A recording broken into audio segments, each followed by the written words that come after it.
Today I'm going to show you how to enable automatic downloads in Google Chrome, step by step, so websites can download multiple files without stopping every single time. This is really useful if you're downloading documents, images, or anything that comes in a batch, and you want Chrome to allow it smoothly. If this video helps you out, make sure to hit the like button and subscribe for more simple Chrome tutorials. Alright, let's jump right in. First, open Google Chrome on your computer. You want to make sure you're using the desktop version of Chrome, because these settings are managed inside the browser itself. Once Chrome is open, look to the top right corner of the window and click the three dots menu. This is the main menu where you can access Chrome settings and other browser options. From the drop-down list, click Settings. Now Chrome settings will open in a new tab. On the left side, you'll see a menu with different categories. Click Privacy and Security. This section controls important browser permissions, security features, and website behavior, including how downloads are handled. Inside Privacy and Security, click Site Settings.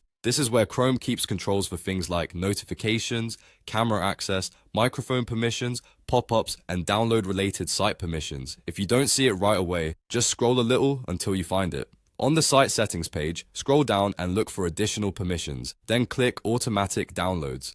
This setting controls whether websites are allowed to download more than one file at a time without asking you each time. Now you'll see the automatic downloads options. To enable the feature, select sites can automatically download multiple files. Once you choose this option, Chrome will allow supported websites to download multiple files automatically when needed. And that's it. Automatic downloads are now enabled in Chrome. If a website was previously getting blocked or stopped after the first file, this should fix that behavior and let your downloads continue properly. If you found this tutorial helpful, don't forget to like the video and subscribe to the channel for more easy browser tips, Chrome fixes, and step-by-step guides just like this one. Thanks for watching, and I'll see you in the next video.